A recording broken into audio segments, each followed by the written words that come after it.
यह भी एक सत्य है कि आज विश्व की अर्थव्यवस्था वैश्विक है।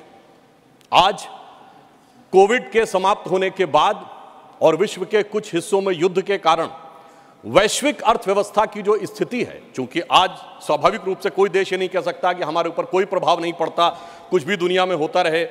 मेरे विचार से उस संदर्भ में हम भारत की अर्थव्यवस्था के बारे में विचार करेंगे तो हमें अधिक बेहतर और सार्थक पक्ष नजर आएगा। मैं अपने सम्मानित सदस्यों का ध्यान आकर्षित करना चाहता हूं कि इस समय जो ग्रोथ रेट अवेलेबल है, जिसका सोर्स है IMF वर्ल्ड इकोनॉमिक फोरम अक्टूबर 2013। मैं छोटे मोटे देशों की बात नहीं कर रहा हूं, सामान्य देशों की बात नहीं कर रहा हूं। अमेरिका की 1.5 है %, European union 1.2, Germany 0.9, France 1.3, Italy 1.7, Spain 1.7, Japan 1, England 0.6, Canada 1.6 और अदर एडवांस कंट्रीज 2.2 और इसमें भारत 6.3। अब ये अक्टूबर 2023 का है और इतना ही नहीं मान्यवर, चुनौतियां कितनी बड़ी हैं इससे समझना चाहिए कि अमेरिका में सिलिकॉन वैली बैंक और सिग्नेचर बैंक, दो बड़े बैंक डिफॉल्टर हो गए। चाइना में वहां की सबसे बड़ी रियल एस्टेट कंपनी एवरग्रांड डिफॉल्टर हो गई। यह सामान्य बात नहीं है। दुनिया के दो बड़े देशों में इतनी बड़ी आर्थिक चुनौतियां हैं और उनके बीच में से मैं विनम्रता से पूछना चाहता हूं, हमारे यहां क्या कोई ऐसी स्थिति का आपको कोई उदाहरण मिला है? यह दर्शाता है कि इन विपरीत परिस्थितियों में हम किस प्रकार से आगे जा रहे हैं। अभी माननीय डेरेक ओब्रायन जी ने जो बात कही थी मनरेगा के संदर्भ में, तो मैं ये भी जरूर स्मरण कराना चाहता हूं कि भारत सरकार ने जो जो जानकारियां मांगी थी वो भी किस रूप में पश्चिम बंगाल की सरकार ने दी है, वो भी सामने आ जाता तो और भी बेहतर था। अब मैं ये बताना चाहता हूं कि भारत के बारे में जब अगर IMF ने कहा है कि इंडिया की प्रोजेक्टेड ग्रोथ रेट 11.5% होगी, चाइना की 8% हो सकती है, यूएस की 5.1, ये वर्ल्ड इकोनॉमी को लीड करेंगे। अर्थात अब हम वर्ल्ड इकोनॉमी के लीडर के रूप में उभर कर सामने आते जा रहे हैं। और ये क्यों हुआ है? ये इसलिए हुआ है कि माननीय प्रधानमंत्री श्री नरेंद्र मोदी जी ने पिछले 9 वर्षों में जिस प्रकार की व्यवस्थित नीतियां बनाई हैं। मुझे स्मरण है कि जब जनधन अकाउंट खोलने की बात आई थी तो उस समय बहुत से अधिकारी वर्ग और व्यवस्था का वर्ग ये मानने को तैयार ही नहीं था कि इतने जनधन अकाउंट खोले जा सकते हैं।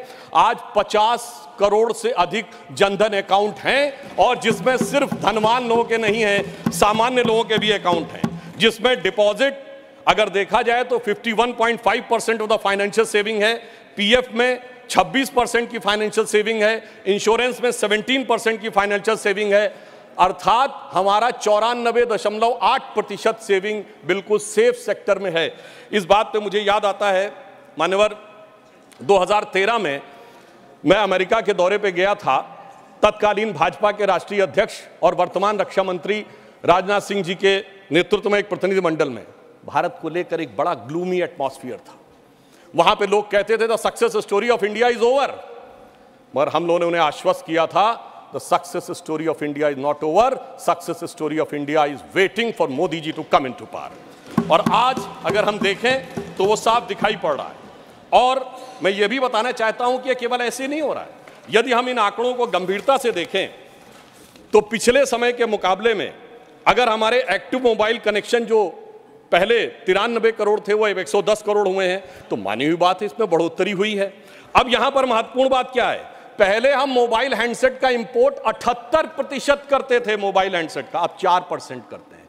तो क्या ऐसा तो नहीं है कि अगर हम 4%, इसका मतलब हमारी कितनी इसमें फॉरेन की वैल्यू बची है? मोबाइल फोन एक्सपोर्ट में हम पहले 1500 करोड़ के आसपास थे, आज 90,000 करोड़ रुपए के आसपास हैं।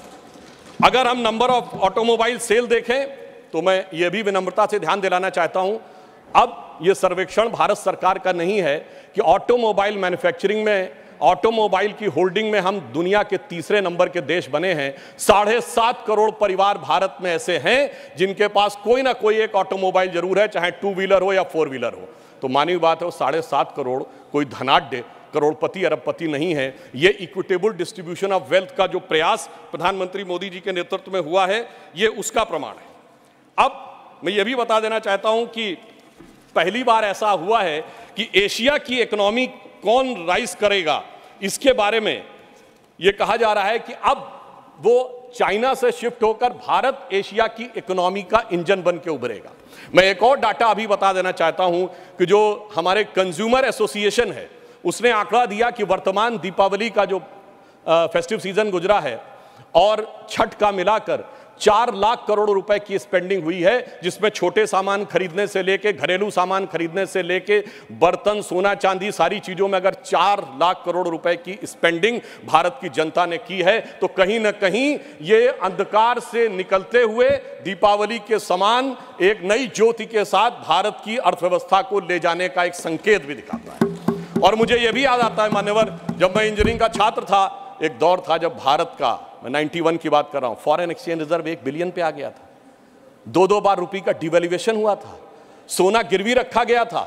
लोगों को याद होगा जुलाई अगस्त की बात, तो एक 91 की दिवाली थी, एक वो भी दिवाली थी जब उजड़ा हुआ गुलशन था, रोता हुआ माली था।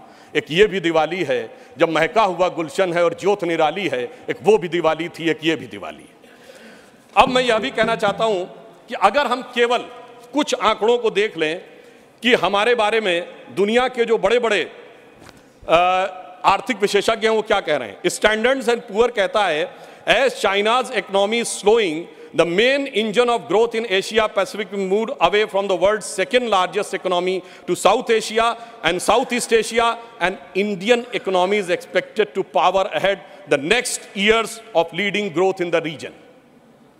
मॉर्गन स्टैनली अपनी रिपोर्ट में कहता है, जो पहले कहता था, the famous Morgan Stanley report in January 2014, जिसमें उसने कहा था कि India has fallen into fragile 5। और the same Morgan and Stanley in October 2013 कहता है, describes India at its most preferred emerging market and increase its overweight stance in Indian equities. यानी वही जो कहता था कि हमारी अर्थव्यवस्था डूबने के कगार पे है, वो अर्थव्यवस्था अब हमारी उभरने के कगार पे उभरती हुई दिखाई पड़ रही है। Global economy is getting weaker and there are only a few bright spots such as US and India, says chief economist of the World Bank. A working paper released in April 2023 says, stacking up the benefits lessons from the Indian digital journey। इसका मुख्य कारण उन्होंने बताया है कि प्रधानमंत्री श्री मोदी जी के नेतृत्व में जो डिजिटल ट्रांसफॉर्मेशन हुआ है उसने भारत को एक नए स्वरूप में पहुंचाया है, और इसीलिए ये कहा है आईएमएफ ने कि इंडिया एक फास्टेस्ट ग्रोइंग इकोनॉमी के रूप में आगे बढ़ रहा है। और ये केवल ऐसे ही नहीं हुआ है, अगर आपने देखा कि लास्ट मंथ में फिच ने अपनी रेटिंग भारत की एक्सपेक्टेड ग्रोथ रेट 5.5 से बढ़ाकर 6.2 कर दी और चाइना की 5.2 से घटाकर 4.5 कर दी। इसीलिए मैं सिर्फ मेजर इकोनॉमी से कंपैरिजन कर रहा हूं। यह दर्शाता है कि दुनिया किस हालात में है और मोदी जी के नेतृत्व में हम किस हालात में हैं, इसे समझने की जरूरत है। और यह क्यों हुआ? क्योंकि हमारी वित्तीय नीतियां बहुत सार्थक और व्यवस्थित ढंग से आगे बढ़ी। सबसे ज्यादा इंफ्रास्ट्रक्चर अगर आप देखेंगे बजट में तो इंफ्रास्ट्रक्चर में हुआ। रेल, रोड, पोर्ट्स बने। गरीब कल्याण के लिए चाहे 80 करोड़ लोगों को कोविड के दौरान धन देने की जरूरत नहीं, मैंने कहा अनाज देने की जरूरत पड़ी। कई बार लोग प्रश्न करते हैं इसकी क्या जरूरत थी। मान्यवर, जब सप्लाई चेन्स खत्म हो गई थी, अगर आप किसी को पैसा दे देते तो वो चीज की व्यवस्था करता कहां से, इसलिए वो अनाज पहुंचाने की व्यवस्था थी। और अगर हम परचेजिंग मैनेजर इंडेक्स की बात करें तो अक्टूबर में 58.4 हुआ है, जो कि सर्विस सेक्टर में अगर हम देखें तो स्ट्रॉन्गेस्ट आउटपुट है पिछले 13 वर्षों में। मैन्युफैक्चरिंग सेक्टर में 28 कंसेक्यूटिव मंथ में वो बढ़ता हुआ 50.5 है अक्टूबर 2023 में। और डोमेस्टिक एयर ट्रैफिक में 11% की बढ़ोतरी हुई है अक्टूबर 2023 में। अब मैं अपने विपक्ष के सम्मानित सदस्यों के संज्ञान में लाना चाहता हूं, अगर एयर ट्रैफिक में बढ़ोतरी हो रही है तो मानी हुई बात है अर्थव्यवस्था में कुछ ना कुछ सुधार दिखाई पड़ रहा होगा। इसी कारण से यह दिखाई पड़ रहा है। सितंबर 2023 में जो इंडस्ट्रियल प्रोडक्शन है वो 5.8% की ग्रोथ के साथ लगातार ग्रोथ कर रहा है, जो अगस्त के अनुसार, अगस्त की तुलना से अगर पूरे देखें तो विगत 14 महीनों में सबसे अधिक है। अब अगर ओवरऑल एक्सपोर्ट देखें तो अक्टूबर में 9.43% ईयर ऑन ईयर बेसिस के ऊपर बढ़ा हुआ है, जो $62.26 बिलियन के आसपास पहुंचा है। सर्विसेज ट्रेड सरप्लस एक्सपोर्ट में हम 22% की वृद्धि करते हुए दिखाई पड़ रहे हैं। अक्टूबर 2023 का डाटा है। परंतु हम आए किस चुनौती से, यह भी ध्यान रखना चाहिए। बैंकिंग सेक्टर में एक बहुत बड़ी चुनौती थी। वो चुनौती ये थी कि उस जमाने में जितने नॉन परफॉर्मिंग एसेट्स थे, बैंकों को जो लोन दिए गए थे, वो हमारे लिए एक बहुत बड़ी चुनौती थी और एनपीए 2014-15 के टाइम में बहुत तेज गति से आगे बढ़ रहा था। अब आईएमएफ प्रोजेक्ट करता है कि इंडिया की ग्रोथ भी आगे बढ़ रही है, हमारा बैंकिंग सेक्टर काफी बेहतर तरीके से आगे बढ़ता हुआ दिखाई पड़ रहा। मैं इस संदर्भ में एक कोट करना चाहता हूं। मान्यवर, ये मैं नहीं कह रहा हूं, पिछली सरकार, बाद में हमारी सरकार में भी रहे, 2018 में अपने एक साक्षात्कार में रघुराम राजन जी ने कहा था, non performing assets bomb on Modi one regime, even though the Rajan said that the lending banks of 2006 to 8 was the origin of the bad loans which was in the UPA government।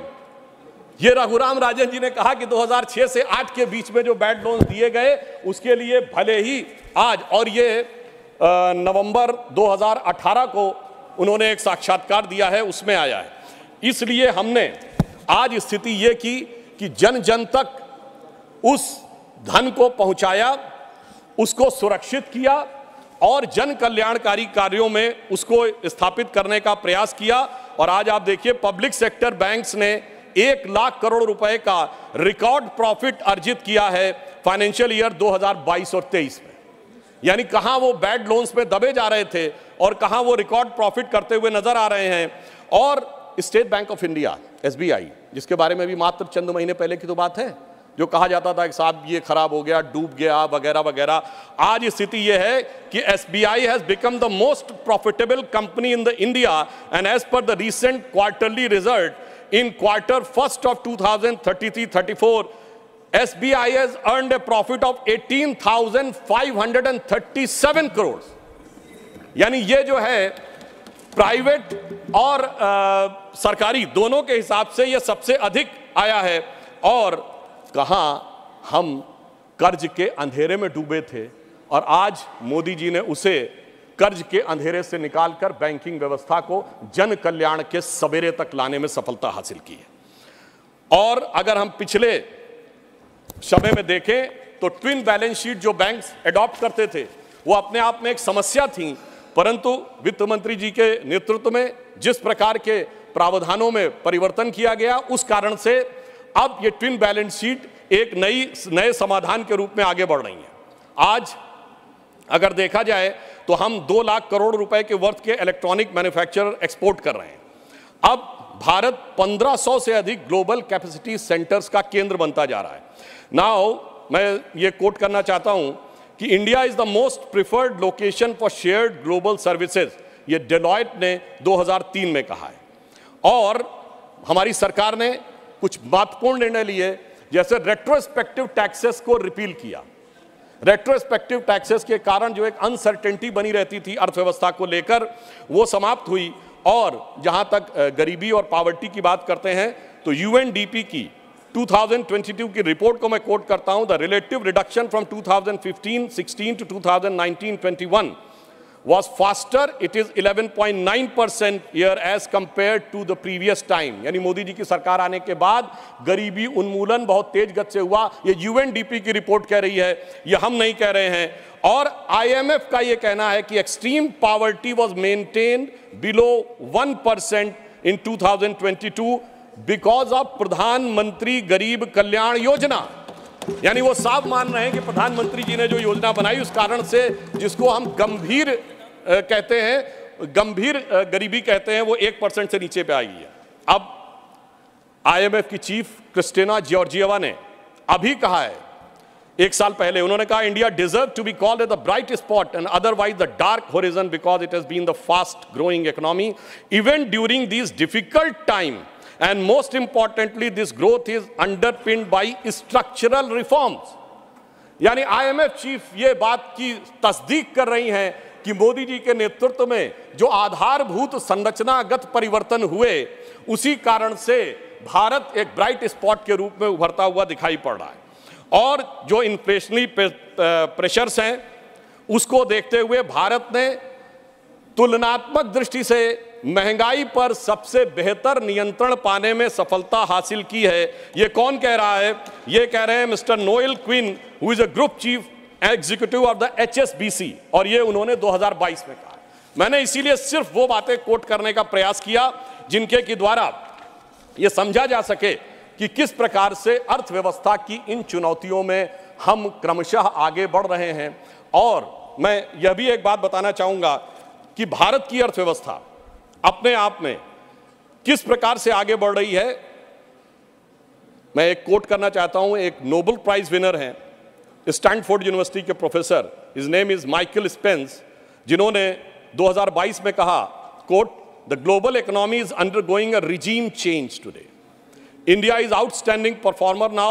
It's a powerhouse of digital and life science realms. It is thriving digital ecosystem, and India is instead a digital system replacing existing retail systems. Entrepreneurs, companies, and are building solution to integrate existing and sometimes very small retail business into a digitally enabled supply chains, making them more effective.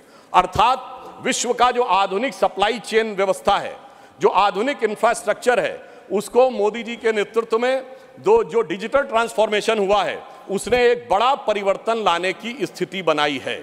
अब मैं यहां पर यह कहना चाहता हूं कि वर्तमान समय में यदि हम देखें तो हमने उस जिम्मेदारी का निर्वाह किया है कि गरीब के पास जरूरत पड़ने पे जीवन की आवश्यकताएं भी रहीं, विकास के नए सोपान भी बनते रहे, रेलवेज का मॉडर्नाइजेशन हो, 90% से अधिक इलेक्ट्रिफिकेशन हो गया हो, 70 से अधिक एयरपोर्ट बन गए हो, भारत चीन सीमा के ऊपर हैवी इंफ्रास्ट्रक्चर का निर्माण हो, वो भी किया है, कोविड वैक्सीन भी सबके लिए उपलब्ध कराया है। और इसके बावजूद आज पहली बार ऐसा मौका है जब G20 और G7 कंट्रीज में हम दुनिया में सबसे बेहतर स्थिति में नजर आ रहे हैं। मुझे लगता है कम से कम ईमानदारी से इस बात को समझने का प्रयास करना चाहिए।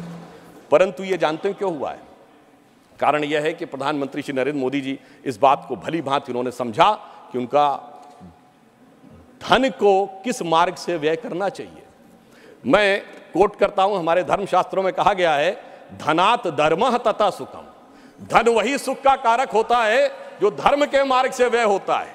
यानी जो जिसका धर्म है उसको सही दिशा में, गरीब के लिए, विकास के लिए। मगर क्या बताएं मान्यवर, जो लोग धर्म के समूल नाश का संकल्प लेते हो, उनके लिए जो संपत्ति है वो भी विपत्ति बन जाती है और वो सुख कारक बनने के रास्ते पर नहीं चल पाती है। परंतु मैं कहना चाहूंगा कि मोदी जी के नेतृत्व में उन्होंने जैसी युक्ति